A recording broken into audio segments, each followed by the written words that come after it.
Shalom bracha à toute personne qui nous regarde et qui écoute nos shiurim. Je vous remercie de partager les shiurim, tous ces cours, des cours modestes. Ce n'est pas des cours très profonds, des cours simples. L'essentiel que les personnes puissent absorber le shiur. Encore une fois, chers élèves qui sont avec moi tous les enregistrements, et à toute personne qui se trouve dans les quatre coins du monde, mes frères et mes sœurs, avec qui je voudrais partager ce shiur pour clôturer, pour clore le sod aujourd'hui du Ilan. Nous avons parlé beaucoup du Birkat HaIlanot. Nous avons apporté des choses intéressantes, mais maintenant, dans ce cours, je voudrais terminer et donner l'essentiel du cœur et de l'âme du mot Ilan. Ilan qui veut dire l'arbre. Et à toute personne qui s'appelle Ilan, ou Ilana, ça existe. C'est intéressant ce nom qui n'est pas écrit dans la Bible, du tout. Vous vérifierez dans les 24 livres de la Bible, le mot Ilan n'apparaît pas du tout. Ilan, qui veut dire l'arbre fruitier, dans la Torah, il s'appelle Etz Peri, l'arbre qui donne des fruits, un arbre qui donne de la vie. Nous avons vu même dans une vidéo qu'il y a des fruits, oiseaux, qui naissent dans l'arbre. Et c'est confirmé dans le Zohar, dans le Shulchan Aruch, dans Siman Pedalet 84, dans le Halakha 15, vous trouverez que le Shulchan Aruch, Rabbi Yosef Karo a parlé de cela. Nous avons dit déjà la mahloket. Alors, d'où est sorti ces quatre lettres de Ilan, qui est Aleph, Yud, Lamed, Nun? D'où sont sorties ces lettres? En fait, la première traduction qui a été du mot Etz, qui veut dire l'arbre, dans Bereshit, savoir les premiers versets de Bereshit, c'est le Targum Onkelos et Yonatan ben Uzziel. Ce sont des grands traducteurs araméens que le peuple d'Israël ait eu. C'est le Targum Onkelos et le Targum Yonatan ben Uzziel. Et ils traduisent le mot Etz, donc Ilan. Ilan, ça veut dire un arbre. Mais avant ça, il y a un verset dans la Bible qui dit comme ça. Vayomer Hashem Elokim, Hashem il a dit Tadche haaretz deshe, Etz mazri azera, Etz peri ose peri. Je traduis que la terre, Tadche, Tadche ça veut dire donne, mais dans le Targum Onkelos c'est marqué Tad'e. Tad'e ça veut dire que la terre fasse envoler les herbes, les végétaux. Etz peri, qu'elle fasse envoler Etz Peri. D'où on tire ce mot Tad'e dans la Torah. Il est marqué Ka'asher yid'e hanasher ou hanesher. Comme s'envole l'aigle. L'aigle s'envole, c'est De'ia, même à El Al, des fois, la personne qui parle de l'envol, elle parle de Anahnu Do'im, nous allons s'envoler. Cela veut dire que dans le mot Etz, il y a un envol. Et c'est là que je voulais m'envoler avec vous. On va prendre le Necher, nous allons monter sur l'aigle et nous allons nous envoler un peu loin. Pas plus loin que le nom de Ilan, c'est-à-dire de l'arbre. En fait, il y a deux mots Ilan dans la Torah, qu'on ne lit pas Ilan, mais ils s'écrivent comme ça. Aleph, Yud, Lamed, Nun. Un, c'est lorsque Esav, un rachat, il a pris deux femmes. Il a pris Yehudit bat Be'eri Hahiti et Basmat bat Elon Hahiti. Il s'est marié avec deux femmes, Yehudit bat Be'eri, donc celle qui s'appelait la juive, fille de Be'eri, et aussi Basmat bat Elon, à Hiti. Donc c'était en Israël. Elon, ça s'écrit Aleph, Yud, Lamed, Nun. Comme Ilan, mais c'est Elon. Ça c'est un. Deuxième, c'est dans Daniel. Daniel, lui, véritablement, il a marqué le mot Ilan, qui veut dire l'arbre. C'est la première fois. Voilà, c'est dans Daniel. Dans une de ses prophéties, au lieu de parler du Hetz, de l'arbre, il a dit Ilan. Mais en fait, ensemble, nous allons voir qu'est-ce que ça veut dire Hetz, qui veut dire l'arbre. Et qu'est-ce que c'est Ilan, qui veut dire aussi l'arbre. Hetz, c'est la valeur numérique 160. Il existe un arbre que dans sa valeur numérique c'est 160. C'est quoi? C'est le tselem. Le tselem, comme ça, vous voyez? Le tselem, qui veut dire la physionomie céleste. Le tselem, c'est l'empreinte digitale intelligente de Akadosh Baruch Hu. C'est-à-dire, quand on veut parler du tselem Elohim dans Bereshit, c'est en fait, on le fait comparer à un arbre. À un arbre qui a sa racine en bas, les branches en haut, les fruits en haut, sauf que le tselem, la racine, elle se trouve en haut, et son corps, il se trouve en bas. Qui est cet homme-là? Qui est cette chose-là? C'est le Ben Adam. C'est l'être humain. L'être humain qui a une racine, qui est sa neshama, qui s'appelle le tselem Elohim, Tzadik Lamed même. Tzadik Lamed même, c'est la valeur numérique Hetz. La valeur numérique ici, c'est 90, voilà. Vous avez 30 et 40. Je vous ai donné une tablette, vous pouvez vérifier. 90 plus 30 plus 40, ça te fait 160. Hetz, c'est 70. Et Tzadik, c'est 90. Donc, est égal à 160. C'est très intéressant de savoir pourquoi apparaît ce chiffre-là. Le Hetz, qui est là, et le Tselem, qui est en fait la physionomie céleste. Lorsqu'une personne a commis des fautes, elle a terni son Tselem. Qu'est-ce qu'on fait, les kabbalistes? Les kabbalistes ont procédé à une réparation par rapport au Pidyon Nefesh. Cela veut dire un rachat du Nefesh. Donc, comment consiste ce rachat? Eh bien, on prend 160 pièces en argent. Ça peut être même un fil en argent qu'on coupe en 160 petits morceaux. Hein? On n'a pas besoin d'argent chez Kalim. Et on fait avec le Pidyon Nefesh. Le Rav Hida, notre maître, nous a expliqué comment on fait ce Pidyon Nefesh. Les kabbalistes, depuis les temps des millénaires, ont fait ce Pidyon Nefesh pour racheter l'âme qui a quitté le corps d'un être humain. Ça peut exister, par exemple, une personne se met en colère. Nos sages disent sur le verset, à propos du verset, Toref nafsho be'apo, al-ba'ancha te'azev haaretz. J'explique. Toref nafsho be'apo. Toref, ça veut dire brouiller. Comme un œuf brouillé, on dit betza troufa. On brouille un œuf. On mélange le jaune avec le blanc. Toref nafsho be'apo. Be'apo, c'est la colère. Avec la colère, une personne brouille son âme. Vous ne reconnaissez plus cette personne-là. Le Harizal Akadosh, dans son livre de réincarnation, dans Sha'ar Psukim aussi, son livre lumineux sur la paracha, il explique là-bas qu'il se peut qu'avec la colère, un homme, il peut perdre le tselem. Ça veut dire, le tselem Elohim s'envole de lui, et il reste un corps, et il peut recevoir dans ce corps-là une autre neshama qui arrive en lui. Il peut. Ça existe. Et cette personne-là est méconnaissable. Vous ne la reconnaîtrez plus. Elle a changé. Elle est nerveuse. On ne peut plus lui parler. Et quel est le tikkun pour cette personne-là? Il y a des tikkunim pour chaque chose. Le Harizal dit, par le Pidyon Nefesh, on rachète le tselem qui est reparti.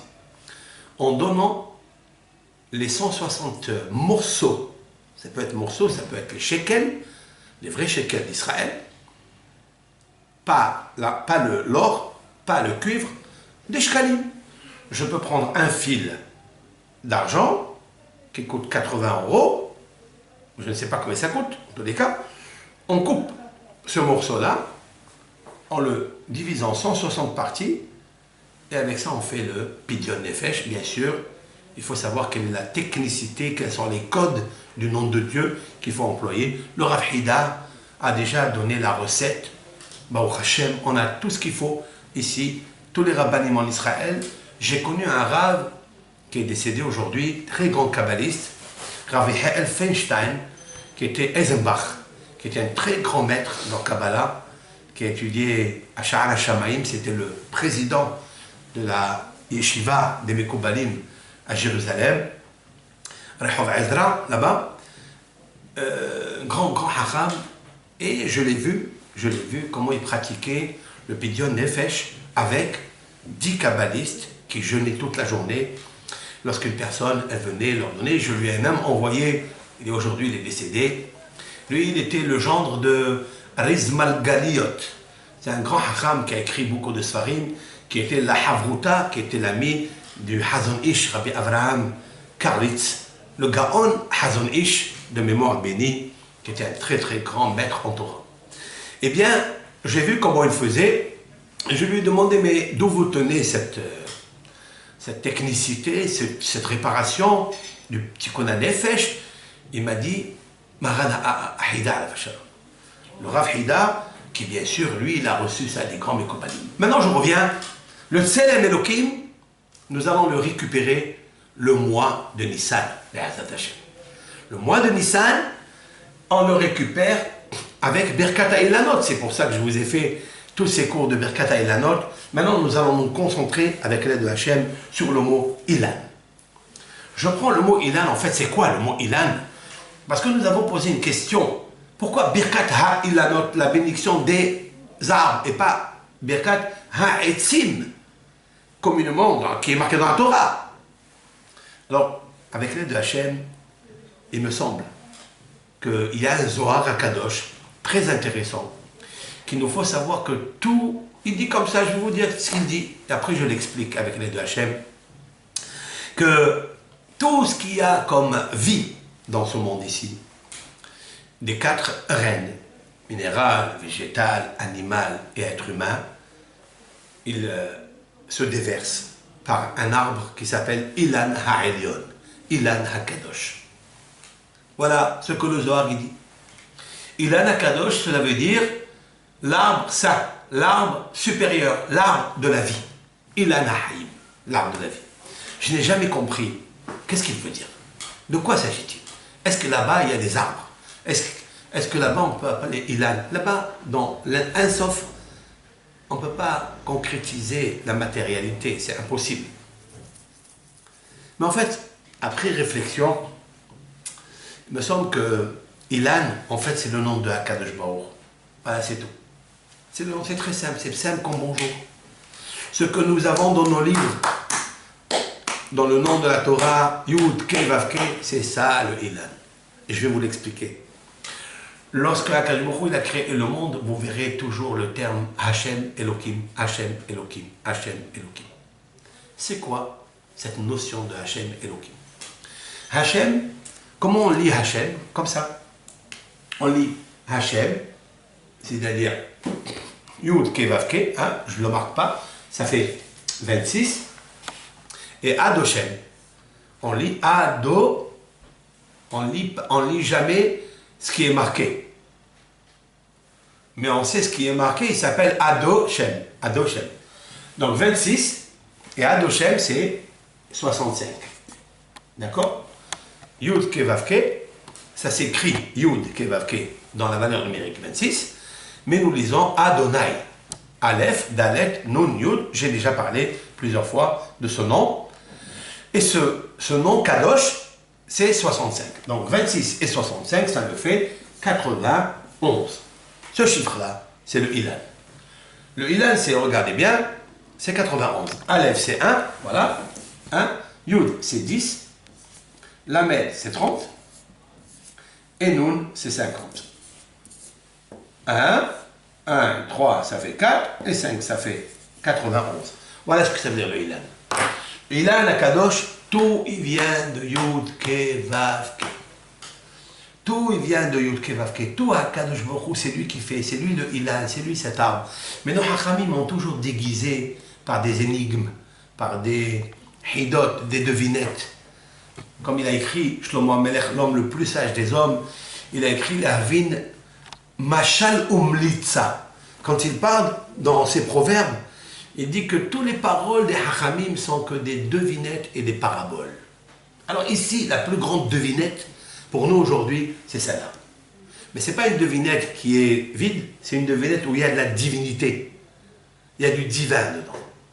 Et avec l'aide de Hachem, je voudrais prendre l'acrostiche de ce nom de Ilan pour expliquer la puissance du mois de Nissan. Il faut savoir que le mois de Nissan, en haut, dans le ciel, on va changer tous les malachim par rapport à nos prières, par rapport à nos mitzvot que nous allons faire à partir de Rosh Chodesh Nissan. C'est pour ça que j'essaie de préparer ce cours, de préparer les personnes qui des fois ne sont pas habituées. C'est vrai qu'on fait des shiurim de Torah, on écoute ici et là, c'est des choses très très importantes et il nous faut toujours continuer, il nous faut apprendre. Nous sommes le peuple du livre. Mais il me semble que m'approcher de certaines choses on ne parle pas beaucoup de ça. On ne parle pas beaucoup et le Ham Israël, sa neshama, elle aime le sod. Elle aime absorber le sod. Elle aime connaître la Kabbalah, le sod.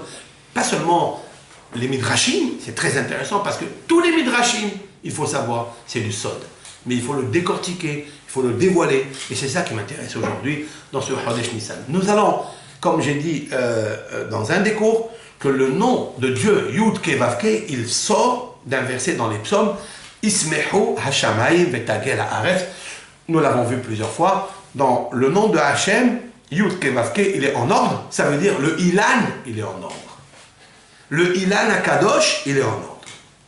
Lorsque le mois de Nissan arrive, toutes les forces négatives ou tous les représentants célestes quittent la place du ciel pendant le mois de Nissan et surtout Rosh Chodesh Nissan.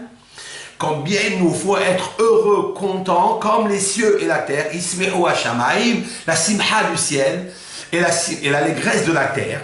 Parce que ce nom Kadosh, il est tellement Kadosh qu'il va déverser la vie à chaque Ben Israël. Et c'est là où il nous faut profiter de faire ce qu'on appelle le Pidyon Nefesh. Comment on va faire le Pidyon Nefesh? Ben, je vais vous dire comment. Regardez maintenant, je vais effacer tout cela. Là. Ah non, ça on ne peut pas effacer ici. Bon, peu importe. Alors, Ilan, lorsque je prends le mot Ilan, qui donc, je vous ai décortiqué que Ilan, c'est la valeur numérique 91, vous l'avez vu. Et 91, c'est les deux noms de Hachem associés que nous lisons toutes et toutes dans la plus simple des bénédictions. Quand je prends un café, voilà, je fais une bracha. Qu'est-ce que je dis? Baruch ata ado. Donc je sors 4 sonorités de ma bouche. Aleph, Dalet, Nun, Yud, Ado. Mais ça s'écrit autrement. Yud, Ke, Vav, Ke. Ma valeur numérique est toujours 91. Ça veut dire que ce fruit, ou ce fruit-là, qui est le café, qui est sorti d'un arbre, en fait, il sort du Ilan. Mais de quel Ilan s'agit-il? Comment un arbre? Comment comprendre un arbre qui est mort pendant l'hiver? Il va me ressortir des fleurs, il va me ressortir des fruits, mais par quel koach, par quelle force? Donc c'est Elohim. Elohim, c'est la nature. J'ai déjà dit au nom du Baal Shem Tov et au nom du Arizal, à Kadosh, Arizal d'abord, après Baal Shem Tov, que Elohim, qui est la valeur numérique 86, c'est la même valeur numérique que Ha-Teva, la nature. Ha-Teva, la nature. Ça veut dire que Dieu, on dit d'ailleurs c'est naturel, naturel, nature, elle. La nature, elle va avec Akadosh Baruch Hu. Ça c'est Elohim. Ce qui se passe dans le monde, ça veut dire la puissance de Akadosh Baruch Hu, elle est dans le monde. Parce que, regardez cet arbre qui est mort, on ne peut pas comprendre comment il refleurit, s'adoucit, nous donne des fruits avec des belles couleurs, avec un bon goût. D'où il vient ça? il vient de Yud Kevavke, du Ilan, le Ilan Hakadosh. C'est-à-dire, c'est le nom de Hakadosh Baruch Hu. Les deux noms de Hakadosh Baruch Hu, Hachem et Aleph Dalet Nun Yud et Yud Kevavke. Maintenant, ça c'est le sens simple. Mais quel est le cœur qu'il y a dans le Ilan? Pourquoi je vous parle du cœur? Parce que c'est très calculé, c'est très précis. Parce que la Gemara, je vous ai cité la Gemara, que c'est marqué Aroé Ilané de Mlablebe. En araméen, ça veut dire celui qui voit des arbres fleurir. Le docteur de la Gemara a sorti de sa bouche un mot qui m'interpelle, qui demande à comprendre le sod. Pourquoi il a sorti des Mlablebe? Pourquoi il n'a pas dit des parhé? Parhé, ça veut dire fleurir. C'est un mot courant en araméen ou en anglais ou en hébreu. Des Mlablebe. Il y a le mot lève dedans. Je voudrais voir, Ilan, qu'est-ce qui est Mlableb? Qu'est-ce qui fleurit à l'intérieur de lui? Ça veut dire quel est le cœur. Lève, lève. Qu'est-ce qu'il y a dans le cœur? Eh bien, j'ai calculé comme ça. Regardez. Aleph, Yud, Lamed, Nun. Ça me donne quoi, ça?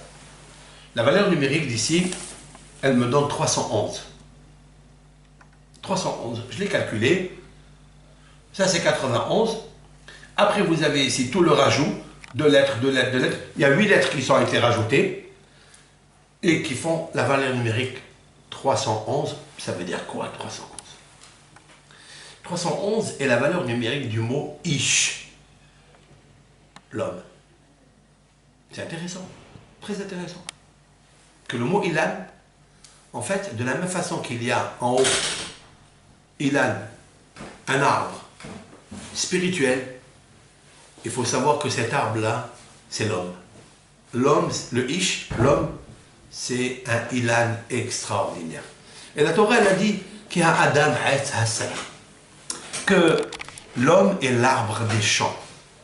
C'est pas seulement que de la même façon, comme dit le Midrash, que de la même façon qu'un arbre, il a des racines, il a des fruits, un homme aussi, il a des fruits, il a des racines, il vieillit, il perd ses plumes, il perd sa force, il perd sa santé, mais il refleurit. Ça dit Katama Ifrah. Le jour de Shabbat, vendredi soir, Mizmor Shir Leom à Shabbat, on dit là-bas un pasouk, Tzadik Katama Ifrah. Le tzadik qui fleurit comme le palmier. C'est incroyable. Ça veut dire quoi? On parle ici de la résurrection des morts. Donc je reviens. Le nom de Ilan qui est en haut, c'est-à-dire le nom de Dieu, d'après le sod du nom Ilan, eh bien à l'intérieur il y a Ish, un homme. Et c'est pas que l'homme, ça veut dire monsieur. Il y a aussi Haïcha. Parce que Haïcha, ça s'écrit comme ça. Vous voyez?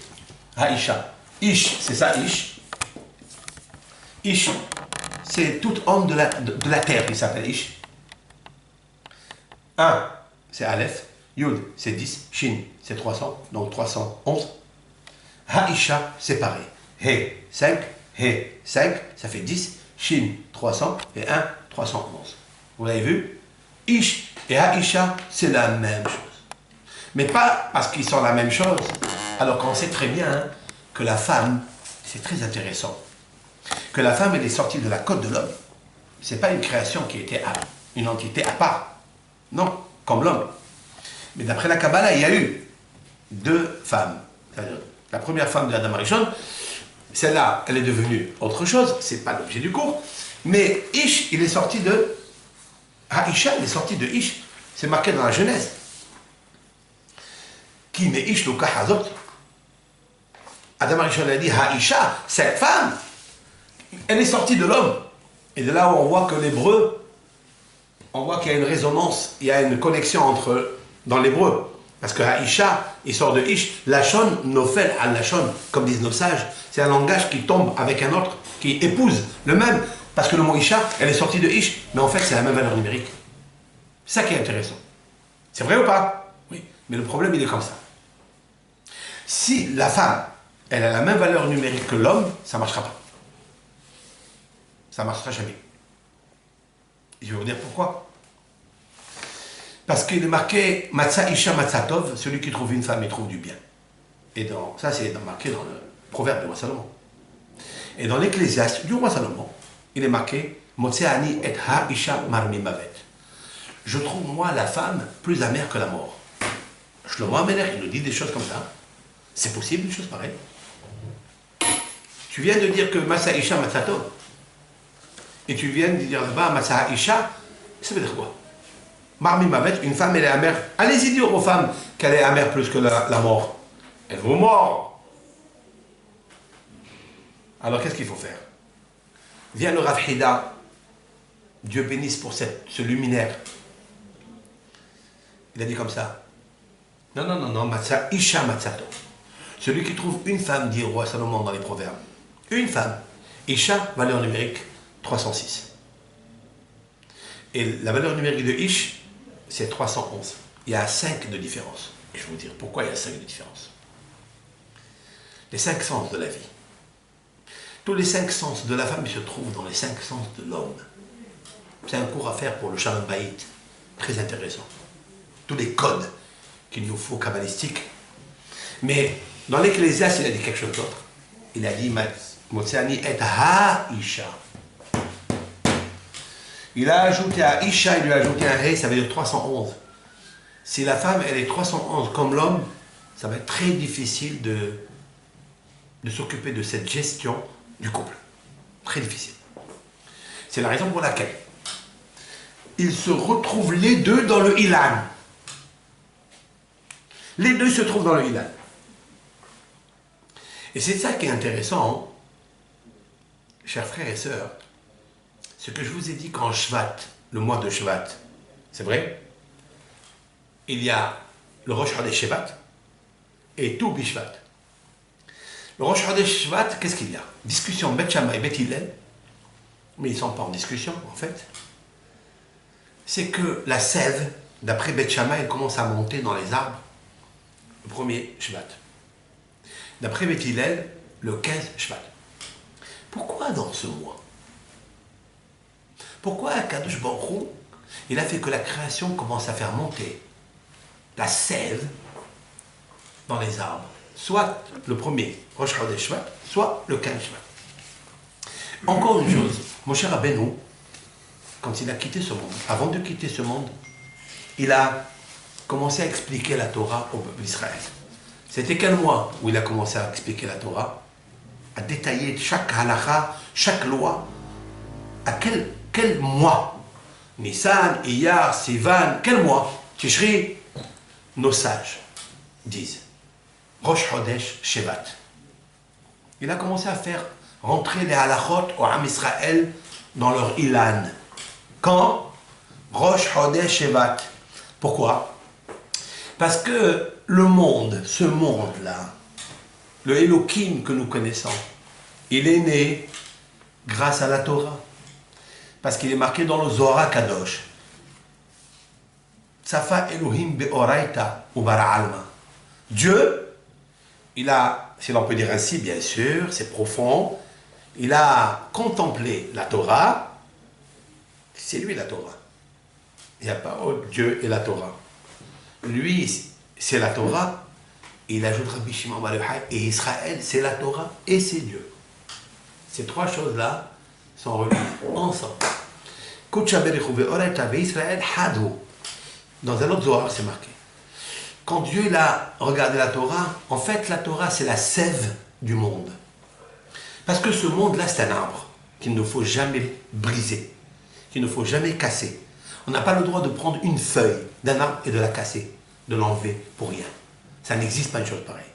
Celui qui coupe une feuille d'un arbre, à pouvoir donner une fleur, à plusieurs raisons, un arbre, il faut savoir qu'il ne faut jamais interdire de couper un arbre fruitier, sauf dans un cas si on est obligé d'agrandir notre maison parce que l'homme doit vivre.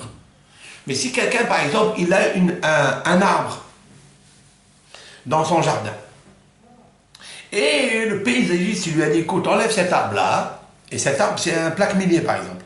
Il donne des fruits. Raboté, je vais vous dire quelque chose. Interdit de couper cet arbre pour faire une piscine, par exemple. Je vous dis une piscine parce que j'ai eu un cas. J'ai eu un cas. La personne a acheté une villa. Et il n'y avait pas une grande place dans le jardin. Et il a fallu enlever l'arbre pour faire un plaque minier magnifique. Il a déraciné le plaque minier. D'accord? Et il a fait une petite piscine.